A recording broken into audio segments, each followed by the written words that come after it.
I've never watched the McClure twins on a regular basis. And it really was and is because they're children. And I don't like to see children exploited.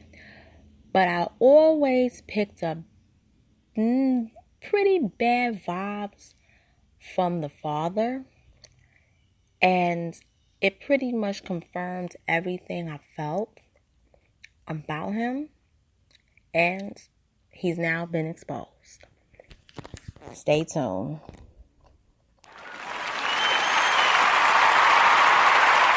Hello, everybody. Hello, and welcome to the Miss Analytical Radio Show with your host, Miss Analytical.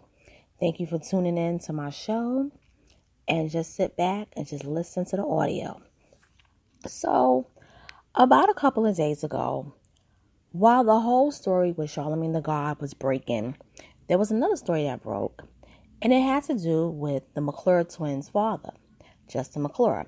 Now, for those of you who do not know who the McClure twins are, the McClure twins are, from what I've seen, interracial twins. Maybe they're, I don't know, but they're interracial, even though they don't look interracial, but they are interracial. They are very, very popular on YouTube. They actually have over 1 million followers. And their views, I believe, are in the 100 millions. I'm not sure. You could correct me if I'm wrong, but I do believe it's that. But they've been popular since around about 2014. I first noticed them around early 2015 when they had this video where they were playing with each other, and it was really cute. It was really adorable. They were playing with one another, and they were just learning how to talk. And in the midst of it, they kind of got into a little argument where they were a little slapping each other with their hands like they were fighting. But what I liked about the twins was they were intelligent and they were well-spoken, even though they were young. And at the time, I just thought they were little girls that came from a family of two parents, both being black. When I found out that their father was white, I was stunned. I really was stunned. But I said, nothing against it. That's their life. It is what it is. And I just moved on from it. But what turned me off about the channel was that I kept noticing that videos were being made of them regularly. And it was becoming like a job for the girls, which it really is. Those girls been working since they were pretty much before they were toddlers. And when you have a YouTube channel and when you hit the $1 million, when you hit past that 500,000 mark, it means that you're regularly tuning out videos. Videos are regularly being made. And when you take photo shoots, there's a lot of investments going on. And I said to myself, these young girls have yet to even go to preschool. Why are their parents making videos like this? So what I thought of was, okay, the little girls' parents are making money off of them. Let's keep it real. They're adorable little girls. They speak very well. They're intelligent. They are also pretty. And their parents saw that they could make some money off of them, maybe after a couple of videos. They even have a Twitter page, and they also have an Instagram page. So that says it all. Now, last week, it was exposed that Justin McClure, who's the father of the YouTube twins, the McClure twins, was exposed as a racist after disgusting tweets resurfaced that he posted back around 2012. So, I'm going to read some of the tweets that he posted. He says things like, black people can't say ass, but they have no trouble saying Cadillac Escalade.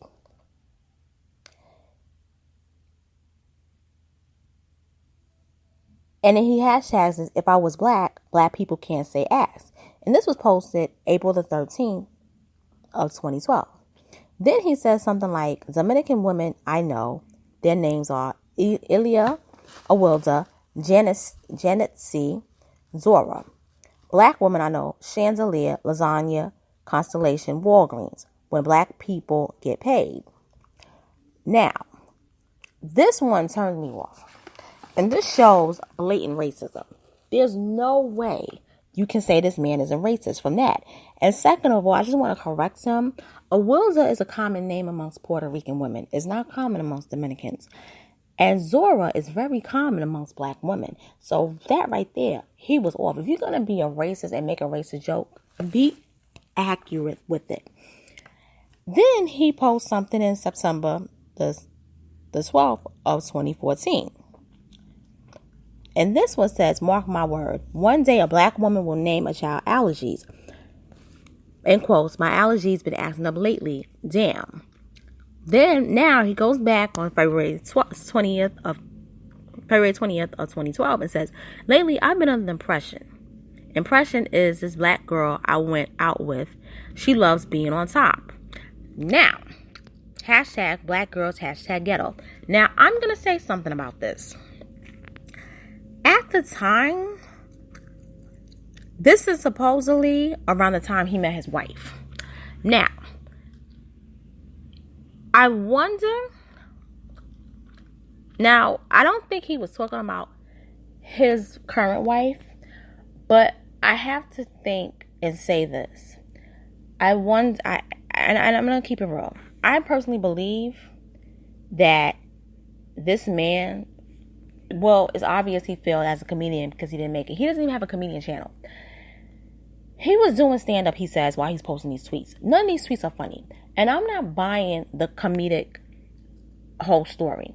Because even though there are a lot of white comedians who are racist, some of that shit that they say, even though it's racist, it does have humor behind it. It's just that I don't think it's humorous. But I could get the fact that a racist person will find it humorous because it does have a humor tone to it, even though it is disgusting. From their crazy, demented minds, they themselves will find it humorous, not me. And if a black person found it humorous, they need their asses smacked. However, there's nothing about these tweets that tell me he was a comedian. It doesn't read comedy. It just reads somebody that's thinking like a racist. It doesn't have the wit. Comedians have something called wit. In order to be a comedian, you have to be witty. If you're not witty, you're not going to be a comedian. You're not going to make it the first time you get on stage. They're going to throw those tomatoes at you. So I'm not buying the comedian story. Second of all, I'm going to say this. I've always believed that the father has been behind the whole McClure twins fan base and the push for those girls to be popular. I think the mother is going along with it because she too benefits from it, but I've never thought for 1 second that this was her idea. I have always thought that Justin McClure was the mastermind behind getting these girls to be popular and famous on YouTube because millions are rolling in.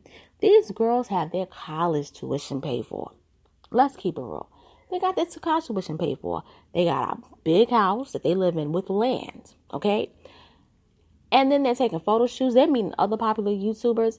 This is a marketing strategy for this man because whatever happened in his life, it didn't go well. It didn't go well. And Amy probably thinking, well, I don't have to go to a 9-to-5. Okay? I got these two pretty girls and their beauty and their cuteness and their charm is working and it's getting us paid. We banking, okay?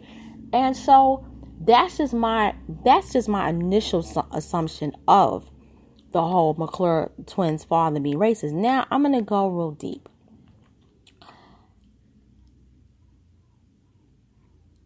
The wife, Ami, her name is Ami Dunn McClure. I have a lot of issues with her, and it's nothing of being against her, but what I have to say is this. Ami, this man wrote those posts, and it wasn't of humor. It was of thought. This is how he thinks of black people and black women when he posted that tweet about the impression is this black girl I went out with, she loves being on top. That was a sexual joke. You know, as a black woman, what it's like to be demeaned. Let's keep it real.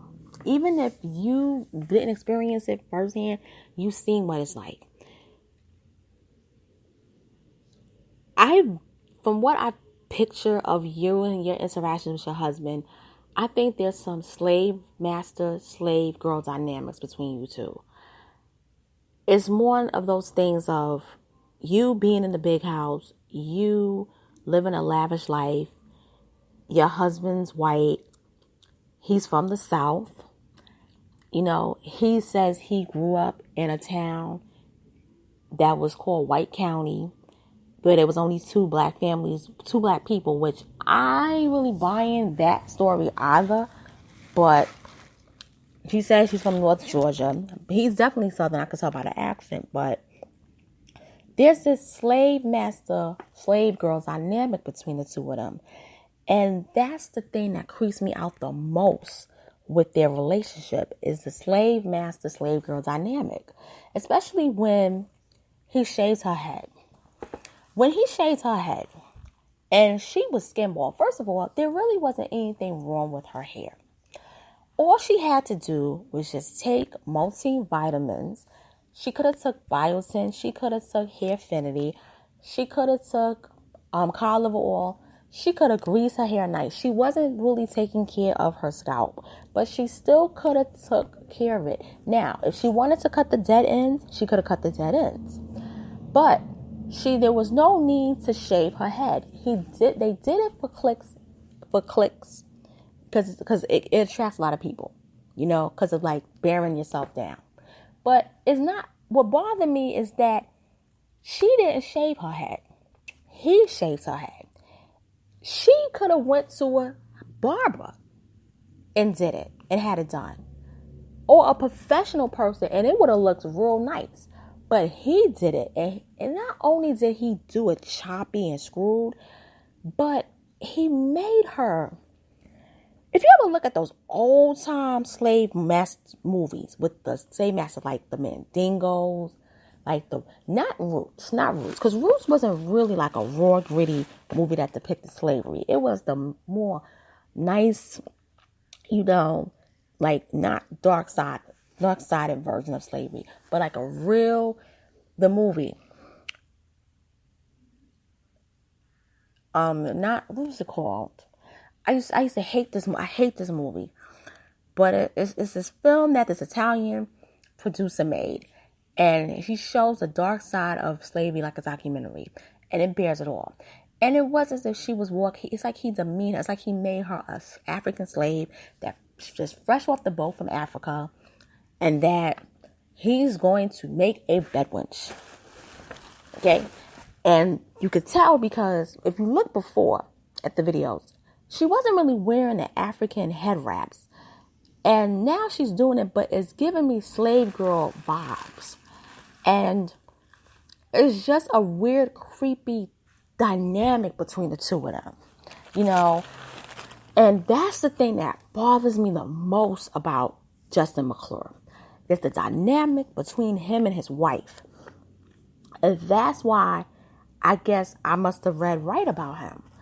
And I'm just going to end it by saying to black women out there that have issues with black men, if you got an issue with black men or black man or black men, don't just go date to the other side and think that it's going to be, you know, beautiful and that non-black men are going to treat you better, because that person who's non-black may be a good spouse for you and might be genuine because that's just a person. But it has nothing to do with him because of him being non-black. However, I'm going to say this. Justin McClure is just a representation of a larger problem amongst the whole dynamics of interracial marriages and even relationships, particularly when it comes to white men and black women. This is not a new dynamic. This has been going on since America has been created. It's just that since post-slavery, it's more, you know, comfortable where you could just, and since it's legal to marry outside of your race, black women and white men can interact more freely. We always frown our noses upon white women and black men together. But bedwenching has been a problem in this country for centuries. And it's a painful history behind it. And when I look at the father and the mother of the McClure twins, I don't see that they're going to instill racial pride in their daughters. I just don't see it. Maybe the whole concept of interracial marriages being just a child of a white man and a black woman, or just the fact that we quote unquote supposed to live in a color society, but the historical aspect of being black, he's not going to instill that in them, and that's going to be the sad part of them being successful. They're not going to have that. So in that case, this is your girl, Miss Analytical, signing off. Stay tuned for my next video. I'm going to do a video or two, and just stay tuned because it's going to be very interesting. Later.